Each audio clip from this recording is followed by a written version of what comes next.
भाई जायदाद तुम रख लो, माँ मेरे हिस्से में आएगी। अरे बीभा जी आप कब आ गईं?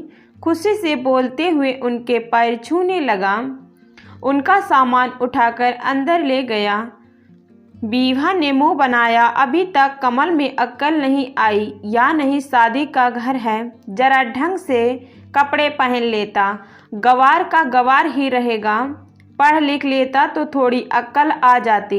लग ही नहीं रहा है अपने सगे भाई की शादी का काम निपटा रहा है, बिल्कुल नौकर जैसा लग रहा है, जरा भी स्मार्टनेस नहीं है। पढ़ी लिखी प्रोफेसर बीभा अपनी माँ से कहा तो वह गुस्सा हो गई। हाँ तू भी उसका मजाक बना ले, एक तो वह सबके लिए दौड़ भाग काम करता है और तू है कि उसके ही दोष दे रही है। वह तो तेरे पढ़े लिखे दोनों भाई तो अभी तक भी नहीं आए, आकर मिल तो लेते, आखिर बहन इतनी दूर से आई है। तभी कमल फिर हाथ में ठंडा शरबत लिए हाजिर हो जाता है। बीभा जी यह शरबत पी लो, आप गर्मी में आई हो, इतने आपके लिए खाना बनवा देता हूँ। और वह गिलास पकड़कर दौड़कर चला गया। बीभा की नज़रें अपने छोटे भाई को ढूंढ रही थीं, जिसकी शादी हो रही थी और जो पैसे से डॉक्टर था। थोड़ी देर बाद दीपक आता है, उसे देखकर बीभा की आंखें चमक जाती हैं। वह तो उसे ढेरों आशीर्वाद देती, तुम तो इस खानदान के असली दीपक हो, तुमने तो मम्मी पापा का नाम रोशन कर दिया, तुम एक दिन बहुत ऊंचे जाओगे। तभी कमल फिर से आता है, छोटी तू शरबत पी ले, गर्मी लग रही है। मंजिले भैया आप बस जीवन भर सबको शरबत ही पिलाते रहना और इसमें आपकी ज़िंदगी कट जाएगी। और दोनों भाई बहन उस पर हंसने लगे। कमल ने कुछ नहीं कहा, वह अपने से छोटे भाई की शादी की तैयारियों में व्यस्त रहता। अभी कितने सारे काम बाकी हैं, सब काम का भार उस पर ही है। सबसे बड़े राकेश भैया इंजीनियर हैं, जो सुबह से कमरे में बंद होकर ज़रूरी मीटिंग कर रहे हैं और उन्हें कमरे में ही चाय नाश्ता और खाना पकड़ा आने की जिम्मेदारी कमल ही है। वही उनकी पत्नी शीला सुबह पार्लर जाकर आई है और अभी मेहंदी लगवा रही है। वह भी कमल को दौड़ा रही है। अभी लहंगा प्रेस वाले के यहाँ से लाना है तो कभी गजरा लाना है, ताकि वह शाम को महिला संगीत में अच्छे से तैयार हो सकें। वैसे मेहंदी की रस्म कल हो गई थी, पर शीला आज सुबह ही मायके से वापस आई है। कहने को ससुराल शादी में आई थी, पर वह आते ही मायके चली गई। ससुराल के कामकाज से उसे कोई लेना देना नहीं था। भाभी कॉलेज में प्रोफेसर हैं तो उनके यहाँ परीक्षाएं चल रही थीं। बड़ी मुश्किल से 2 दिन की छुट्टी लेकर आई थी। वैसे भी शादियाँ आजकल तो 2 दिन की ही होती हैं, या तो पहले का ज़माना था जब बहन बेटियाँ 15 दिन पहले शादियों में जाती थीं। रात के संगीत के लिए बस तैयार हो गए। कमल ने भी नए कपड़े पहन लिए और कमल मेरी नई चप्पल टूट गई है और अब मैं फंक्शन में कैसे जाऊंगी, तू पहले से इसे ठीक करवा लाया। बीभा ने कमल को चप्पल देते हुए कहा, अभी रात को मोची कहाँ मिलेगा। या कमल सोच रहा था, फिर दिमाग लगाया, वह मोची तो स्टेशन की पटरी के उस पार बनी झोंपड़ी में रहता है। कई बार उसे भी आते जाते देखा है, तो वह बाइक लेकर वहां चला गया, चप्पल ठीक करवा ले आया। महिला संगीत में पहुंची थी कि रमेश ने कहा, तुझे तेरी भाभी बुला रही है। वह उसके पास दौड़कर गया तो वह बोली, मेरी चचेरी बहन, इसका बच्चा छोटा या खाना नहीं खा पा रही है, तुम इसके बच्चे को संभाल लो ताकि यह शादी में अच्छे से मज़े कर पाए। कमल ने बड़ी देर तक उसे संभाला। वहीं वहाँ 2 महिलाएं जो पड़ोसन की थीं तो मजाक करने लगीं। कमल तेरी शादी तो हुई नहीं है, बच्चा भी आ गया। अरे हंसने लगी। कमल जब आया बेचारा सब भाई बहनों में कम पढ़ा लिखा है और काम धंधा भी खास नहीं करता है। भाई बहन के पीछे नौकर बनकर घूमता रहता है। जाने इसकी कब शादी होगी। इससे छोटे भाई की भी शादी कल हो जाएगी। दुलारी भाभी का नालायक बेटा घर भी पड़ा रहता है, जैसे नौकर हो। उन सभी की बातें दुलारी जी आते ही वक्त सुन लेती हैं। उन्हें अपने मझले बेटे पर दया आती है और बाज़ायदा पढ़ा लिखा भी नहीं है, बस इसीलिए वह चिंतित रहती हैं। उनके 4 बच्चे हैं, कमल को छोड़ बाकी सब अच्छे से पढ़ लिख कर कमा रहे हैं। सबकी शादियां हो गई हैं और दीपक की भी हो जाएगी। सबके घर परिवार बस रहे हैं और कमल की अभी नौकरी और धंधे का भी पता नहीं। कमल यूं तो घर के सभी काम दौड़ कर लेता था, पर वह ऐसा कोई काम नहीं करता था जिससे वो कमा सके। सभी भाई बहन उसे टोकते रहते थे, ताना देते रहते थे। या दुलारी जी को सहन नहीं होता था। वह मन ही मन कुढ़ती रहती थी।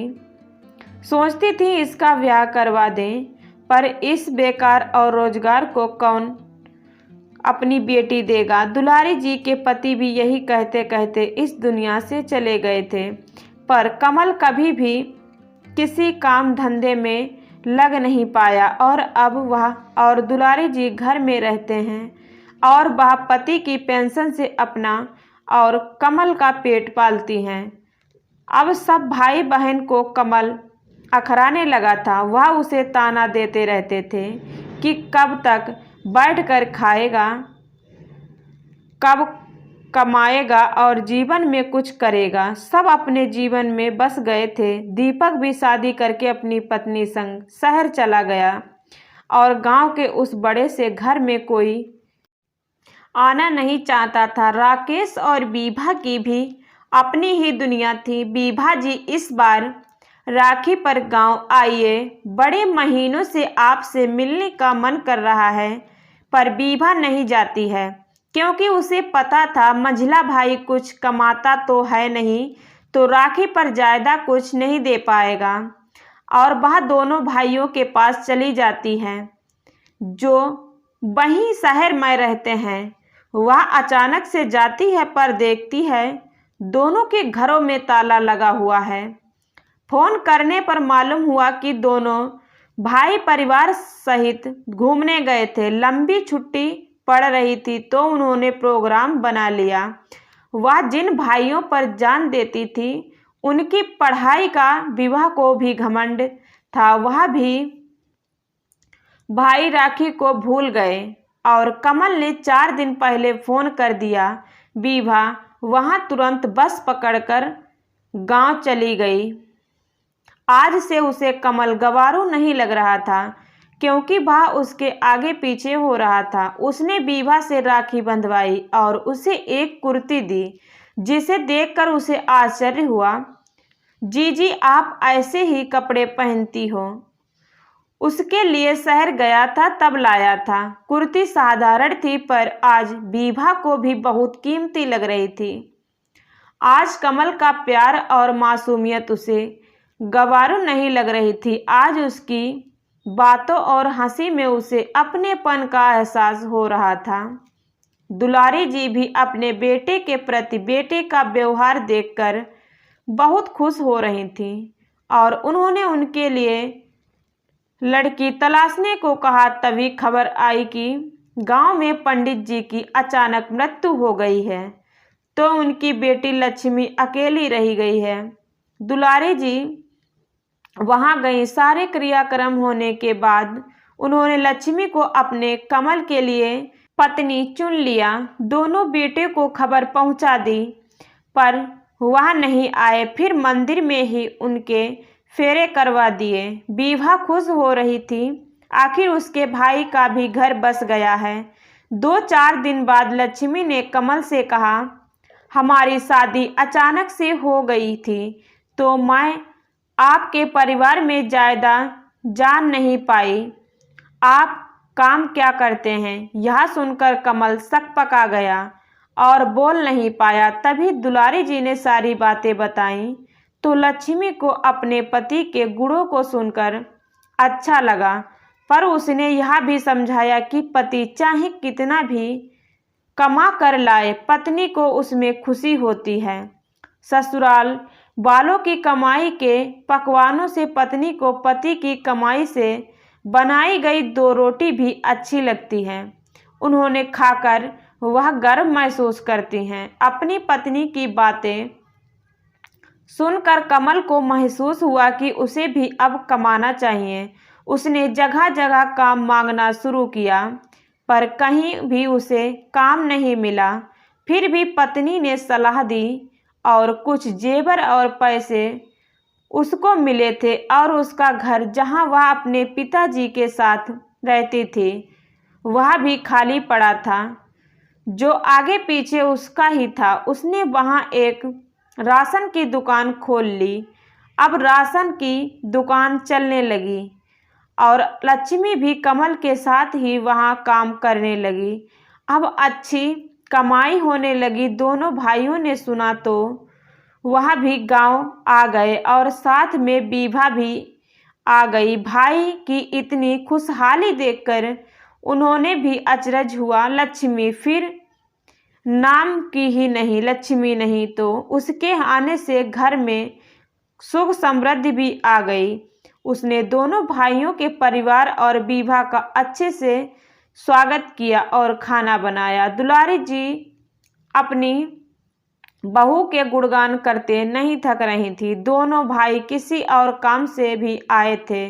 पहले तो उन्होंने लगा कि कमल की शादी नहीं होगी तो माँ के जाने के बाद हम घर का आपस में बंटवारा कर लेंगे, पर अब कमल का घर भी बस गया तो उन्हें डर था कि वह घर अब अकेला कमल हथिया न ले, क्योंकि वह वहीं पर रहता था। एक दिन सब बैठे थे तो उन्होंने दुलारी जी से कहा, माँ इतना बड़ा घर है, आप 3 लोग ही हो। पहले तो हम सब मिलकर इस घर में रहते थे, पर अब यह सब बड़ा सा घर खाली पड़ा हुआ है। हम इसका बंटवारा कर लेते हैं ताकि सबको अपना हिस्सा मिल जाएगा। कमल को तो घर की ज़रूरत नहीं है, क्योंकि उसके ससुर जी के लिए घर छोड़ गए हैं, तो एक घर हम दोनों भाइयों में बांट दीजिए। दुलारी जी और बीभा जी यह सुनकर हैरान रह जाते हैं और उन्हें राकेश दीपक से ऐसी उम्मीद भी नहीं थी। वह सीधे सीधे भाई का हिस्सा हजम कर रहे थे। यह सुनकर कमल शांति से बोलता है, ठीक है, आप घर का बंटवारा करा दीजिए, पर 2 हिस्से होंगे। दोनों भाई संकेत में आ जाते हैं। आखिर कमल ने अपना हिस्सा भी मांग लिया। 3 हिस्से क्यों? तुझे तो ससुर जी का घर मिल गया, पर तेरी भूख खत्म नहीं हो रही है, राकेश ने चिल्लाकर कहा। मैं बीभा जी की बात कर रहा हूँ, उन्हें भी जायदाद और घर में हिस्सा मिलना चाहिए। मैं ज़्यादा पढ़ा लिखा तो हूँ नहीं, पर इतना कानून को जरूर जानता हूँ कि आजकल बेटियों का भी बराबर हिस्सा होता है। पर मुझे बंटवारे में 1 रुपया मत दीजिए, पर जीजी को उनके हक का हिस्सा मिलना चाहिए और माँ को भी अपने पास रख लूँगा। माँ मेरे हिस्से में आएगी। मुझे माँ के बिना रहने की आदत नहीं है। उनका प्यार, उनकी डांट की लत जो पड़ चुकी है। कमल के मुंह से यह बात सुनकर बीभा के आंखें भर आती हैं। दोनों भाइयों का चेहरा लटक जाता है।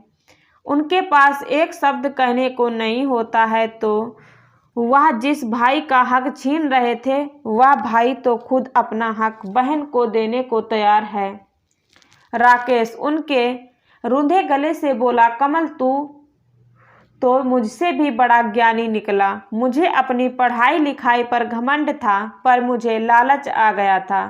पर तू तो सबका प्रेम और भाईचारे का पाठ पढ़ा है। जीवन में किताबी ज्ञान से ज़्यादा व्यवहारिक ज्ञान ज़्यादा जरूरी है, और तू तो इसे माहिर निकला। हम जायदाद को लेकर लड़ रहे थे। हमने माँ का जरा भी ख्याल नहीं रखा, बस अपनी ही सोचते रहे। तभी दीपक की आंसू भरते हुए बोला, मैंने कभी आपका सम्मान नहीं किया। आप मुझसे बड़े हैं, पर आप पढ़ लिख नहीं पाए तो मैं भी आपको गंवार समझता रहा।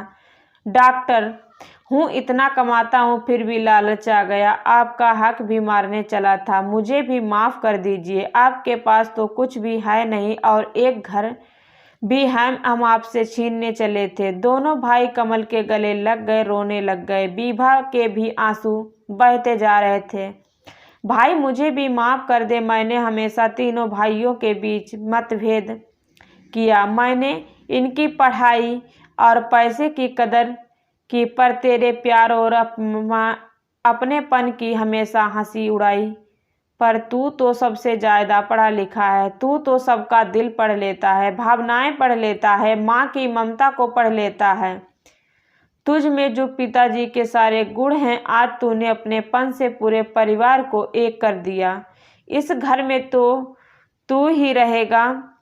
हमने किसी को कुछ नहीं चाहिए। हम सब तेरा प्यार और अपनापन पाने के लिए इस घर में आते रहेंगे। दोनों भाइयों ने भी हमारी दुलारी जी अपने बिखरते परिवार को एक परिवार में देखकर बहुत खुशी थी। पाठ को अपने चाहे कितनी भी उच्च शिक्षा क्यों ना हासिल कर ली, पर आप अपने से पढ़े लिखे और गंवार बताओ, उसकी हंसी उड़ाओ तो एक गलत व्यवहार है। भाइयों बहनों, सिर्फ प्यार होना चाहिए, पैसे और पढ़ाई को नहीं देखना चाहिए। परिवार में भी बिखराव की जगह एकता होनी चाहिए। यह कहानी कैसी लगी कमेंट करके ज़रूर बताएं। चैनल पर नए हैं तो सब्सक्राइब जरूर करें। धन्यवाद।